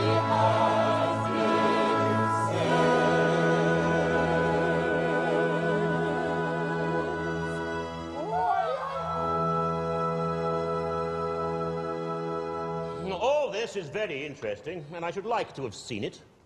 But we came about a totally different matter. What? A year ago, my son, the heir to the throne of Japan, bolted from our imperial court. Indeed. Had he any reason to be dissatisfied with his position? None whatever. On the contrary, I was going to marry him. Yet he fled. I am surprised that he should have fled from one so lovely. That's not true. No. You hold that I am not beautiful because my face is plain. But you know nothing. You are still unenlightened. Learn, then, that it is not in the face alone that beauty is to be sought. My face is unattractive. It is? Oh, it is! But I have a left shoulder blade that is a miracle of loveliness. People come miles to see it. My right elbow has a fascination that few can resist. Oh, allow me. It is on view Tuesdays and Fridays, on presentation of visiting card. As for my circulation, it is the largest in the world! And yet he fled. And is now masquerading in this town, disguised as a second trombone. A second trombone? Yes. Would it be troubling you too much if I were to ask you to produce him? He goes by the name of... Nanki-Poo. Nanki-Poo? Nanki-Poo! Well? It's quite easy. That is, it's rather difficult. In point of fact, he's gone abroad. Gone abroad? His address? Collingwood.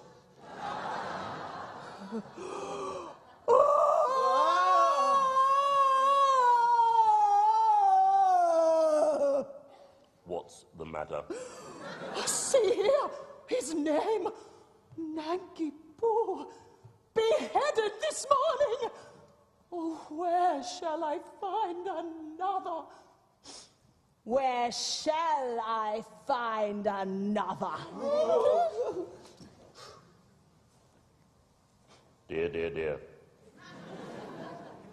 This is very tiresome. My poor fellow, in your anxiety to carry out my wishes, you have beheaded the heir to the throne of Japan. Ah, well, Titty-Poo happens. What? I beg to offer an unqualified apology. I desire to associate myself with that expression of regret. We really hadn't the least notion. Of course you hadn't. How could you? Come, come, my good fellow, don't distress yourself. It was no fault of yours. If a man of exalted rank chooses to disguise himself as a second trombone, then he must take the consequences. It really distresses me to see you carry on so. I've no doubt he thoroughly deserved all he got. We are infinitely obliged to your majesty. Much obliged, your majesty. Very much obliged, your majesty. Obliged? Not a bit. Don't mention it. I mean, how could you tell? No, of course, we couldn't tell who the gentleman really was. It wasn't written on his forehead, you know. It might have been on his pocket handkerchief, but Japanese don't use pocket handkerchiefs. That's very good. Japanese don't use pocket handkerchiefs. I forget the punishment for compassing the death of the heir apparent. Punishment? Yes, something lingering with boiling oil in it, I fancy. Something of that sort. I think boiling oil occurs in it, but I'm not sure. I know it's something humorous, but lingering. With either boiling oil or... Melted lead. Oh, yes, melted lead. Come, come, don't fret. I'm not a bit angry. If your majesty will accept our assurance, we had no idea. Of course. I knew nothing about it. I wasn't there. That's the pathetic part of it. Unfortunately, the fool of an act says, compassing the death of the heir apparent. Not a word about a mistake. No. Or not knowing. No. Or having no notion. No. Or not being there. No. There should be, of course. Yes! But there isn't. That's the slovenly way these acts are always drawn. However, cheer up. It'll be all right. I'll have it altered. Next session. Now let's see about your execution. Would after luncheon suit you? Can you wait till then? Oh, yes. We can wait till then. Then we'll make it after luncheon. I don't want any lunch. I'm really very sorry for you all, but it's an unjust world. And virtue is triumphant only in theatrical performances.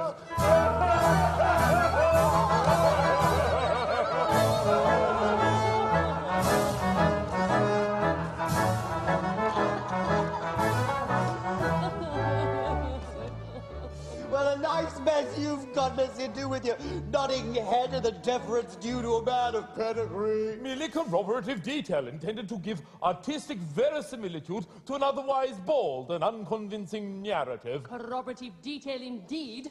Corroborative fiddlestick! Oh, and you're just as bad as he is, with your cock and a bull stories about catching his eye and whistling an air. But that's just like you. You must put in your oar. Well, how about your big right arm? Yes, and your snicker sneeze. Never mind that now. There's only one thing to be done. Nanki-Poo hasn't started yet. He must come to life again at once. Oh, and here he comes. Nanki-Poo, I've good news for you. You're reprieved. Oh, but it's too late. I'm a dead man and I'm off for my honeymoon. Nonsense! A terrible thing has just happened. It seems that you are the son of the Mikado. Yes, but that happened some time ago. Is this a time for airy persiflage? And no, I don't know what that means either. Your father is here and with Katisha. My father? I'm with Katisha? Yes, and he wants you particularly. So does she. Oh, but he's married now. My good girl, what has that got to do with it? Oh, Katisha claims me marriage, but I can't marry her because I'm married already. Consequently, she will insist on my execution, and if I'm executed, my wife will have to be buried alive. You see our difficulty? Yes, I don't know what's to be done. There's one chance for you. Ooh. If you could persuade Katisha to marry you, she'd have no further claim on me, and in that case, I could come to life without any fear of being put to death. I marry Katisha. I really think it's the only course. But my good girl, have you seen her? She's something appalling. That's only her face, for she has a left elbow, which people come miles to see. I am told that her right heel is much admired by connoisseurs. My good sir, I decline to pin my heart on any lady's right heel. It comes to this. While Katisha is single, I prefer to be a disembodied spirit. When Katisha is married, existence will be as welcome as the flowers in spring.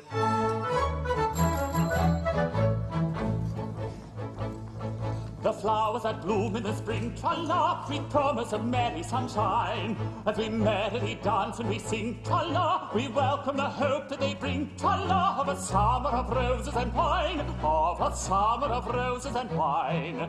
And that's what we mean when we say that a thing is welcome as flowers that bloom in the spring. Tra-la-la-la-la, tra-la-la-la-la, for flowers that bloom in the spring. Tra-la-la-la-la, tra-la-la-la-la, tra-la-la-la-la.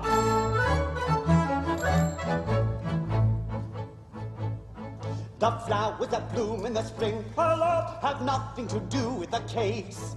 I've got to take under my wing, tra-la, a most unattractive old thing, tra-la, with a caricature of a face, with a caricature of a face. And that's what I mean when I say or I see. Oh, bother the flowers that bloom in the spring, tra-la-la-la-la, tra-la-la-la-la, oh, bother the flowers of spring. Tra-la-la-la, tra-la-la-la, tra-la-la-la-la.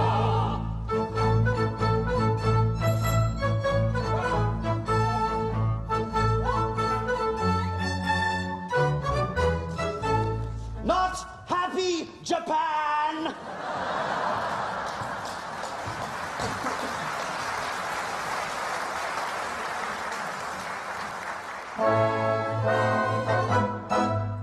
Alone, and yet alive. Oh, sepulchre, my soul is still my body's prisoner. Remote the peace that death alone can give.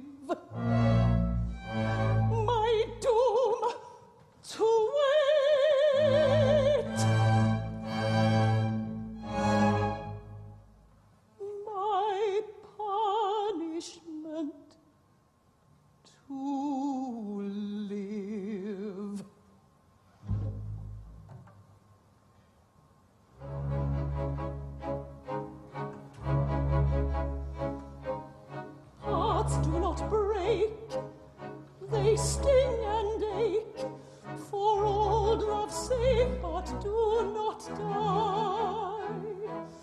Though with each breath they long for death, as witnesseth the living eye. The living eye.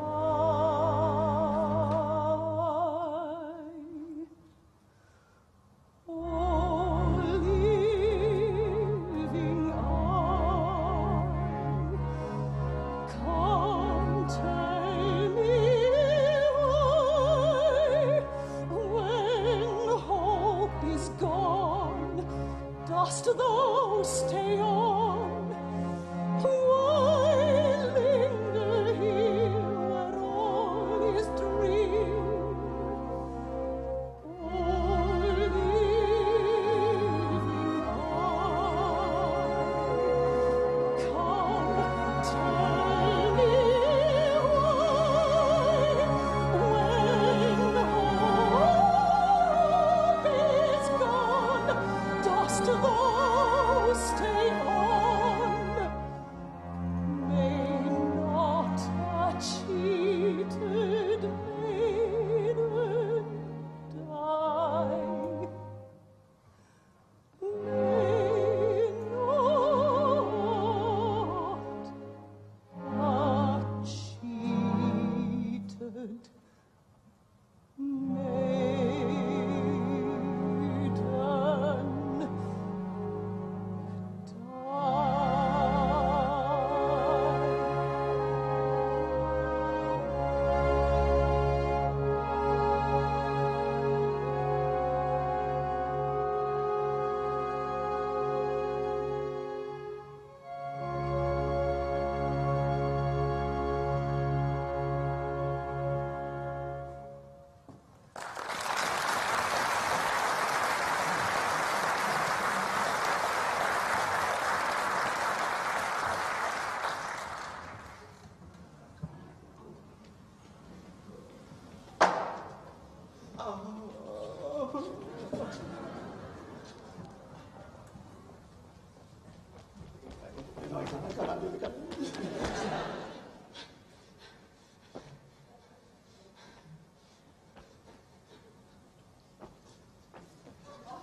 Katisha! The miscreant who robbed me of my love. But vengeance pursues. They are heating the cauldron. Katisha, behold the suppliant at your feet. Katisha, mercy! Mercy? Had you mercy on him? See here, you. You have slain my love. He did not love me, but he would have loved me in time. I am an acquired taste. Only the educated palate can appreciate me. I was educating his palate when he left me. Well, he's dead. And where shall I find another? Yeah. It takes years to train a man to love me. Am I to go through the weary round again? And at the same time implore mercy for you who robbed me of my prey? Oh, I mean my pupil. Just as his education was on the point of completion. Oh, where shall I find another? Here! Here! What? Katisha, for years I have loved you with the white-hot passion that is slowly but surely consuming my very vitals.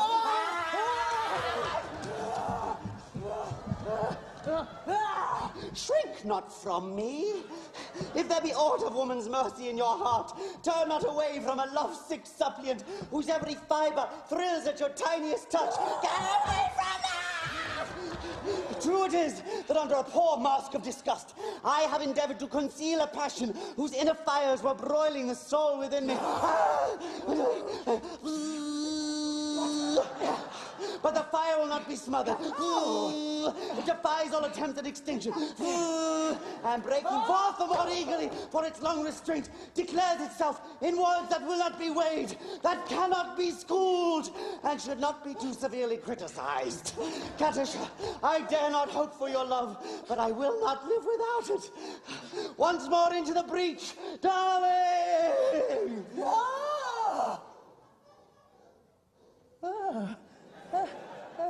Oh, you whose hands still reek with the blood of my betrothed, dare to address words of passion to the woman you have so foully wronged? I do?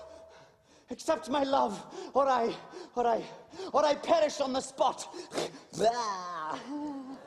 Now, go to.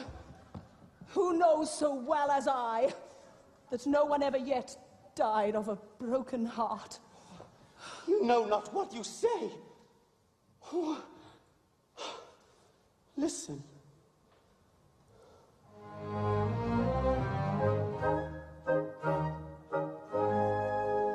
On a tree by a river, a little tomtit sang willow, tit willow, tit willow. And I said to him, Dickie, but why do you sit singing willow, tit willow, tit willow? Is it weakness of intellect, birdie, I cried, or a rather tough worm in your little inside? With a shake of his poor little head, he replied, oh, willow, tit willow, tit willow. He slapped at his chest as he sat on that bough, singing willow, tit willow, tit willow. And a cold perspiration bespangled his brow. Oh, willow, tit willow, tit willow. He sobbed and he sighed, and a gurgle he gave. Then he plunged himself into the billowy wave. And an echo arose from the suicide's grave.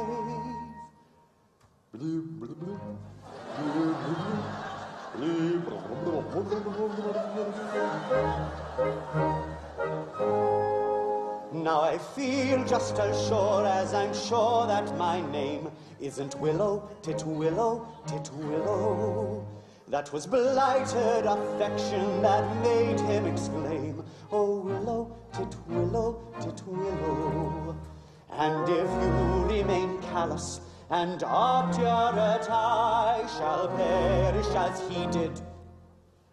And you will know why, though I probably shall not exclaim as I die. Oh, willow, tit willow, tit willow.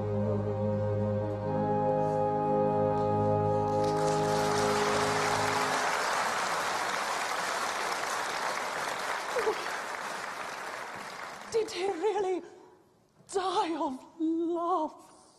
He really did. All on account of a cruel little hen. Yep. Poor little chap. It's an affecting tale, and quite true. I knew the bird intimately. Did you? Yeah. He must have been very fond of her. His devotion was something extraordinary. And if I refuse you, will you go and do the same? At once. Oh, no, you mustn't. Anything but that. I'm a silly little goose. You're not that foul. And you won't hate me if I'm just a teeny, weeny, wee bit bloodthirsty.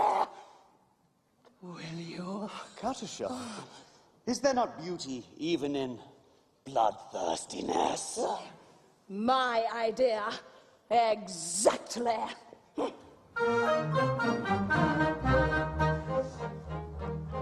There is beauty in the bellow of the blast. There is grandeur in the growling of the gale.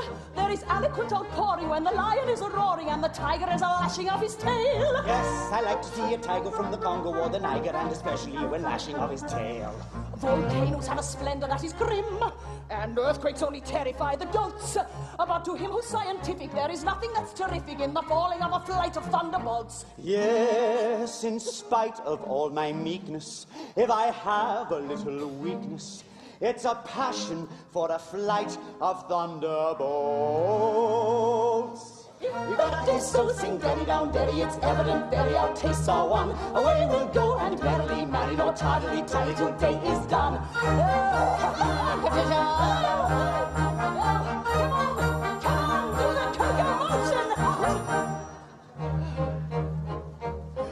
There is beauty in extreme old age. Do you fancy you are elderly enough?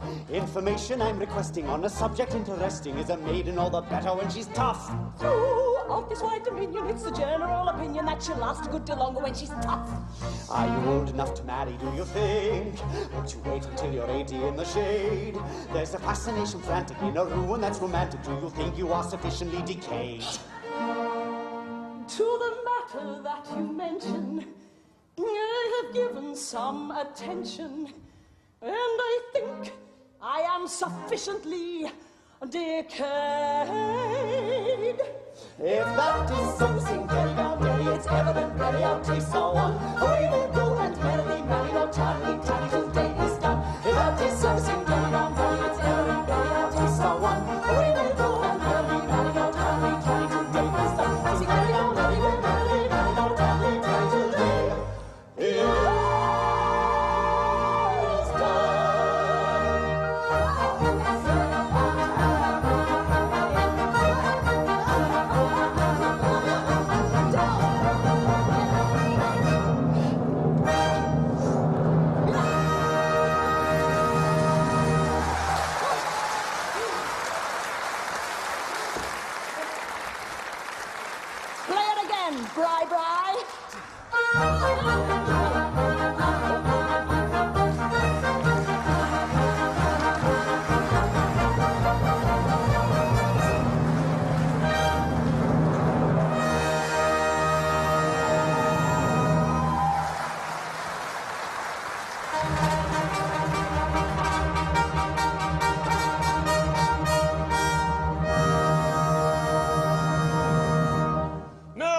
We've had a capital lunch.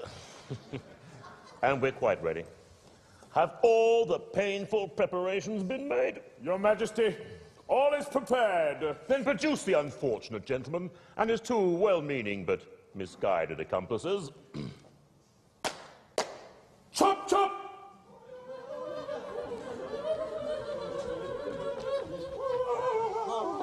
Mercy! Mercy for Coco. Mercy for Pitti-Sing. Mercy even for Poo-Bah. Oh, I'm terribly sorry. I didn't get that last remark. Mercy even for Poo-Bah. Yeah. Mercy! My husband that was to have been is dead. And I have just married this miserable object. No, you've not been long about it. We were married before the registrar. I am the registrar. I see. But my difficulty is that as you have slain the heir apparent... The heir apparent is not slain! Bless my heart, my son! Hello, Daddy. And your daughter-in-law elected. Traitor! You have deceived me! Yes, you are entitled to a little explanation, but I think he'll give it better whole than in pieces. Sorry, I'm with him. Your Majesty, it's like this. It is true that I had stated that I had killed Nanki-Poo. Yes, with most affecting particulars. merely corroborative detail, intended to give artistic verisimilitude to an otherwise bold... Will you refrain from putting in your oar? But I was just Friends, shoguns, countrymen, lend me your ears. It's like this. If your majesty says, let a thing be done, it's as good as done. Practically, it is done. Because your majesty's will is, what's that you say? Correct. Your majesty's will is law. When your majesty says, kill a gentleman is told off to be killed. Consequently, that gentleman is as good as dead. Practically, he is dead. And if he's dead, why not say so? I see. Nothing could possibly be more satisfactory. For he's gone and married Yum Yum. Your anger pray very, for overwing Mary. I think you had better succumb and join our expressions of ye. On this subject, I pray you be dumb. Your notions, though many, are not worth a penny. The word for your guidance is mum.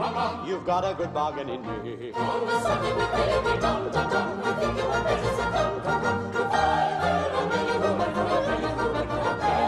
The lots of the fish in the sea, the lots of the fish in the sea. There's lots of the fish in the sea. There's lots of the fish in the sea, the sea, the sea, the sea, the sea. The threatened cloud has passed away. The sun shines a dawn day. What will the night may come to soon? Years and years of afternoon.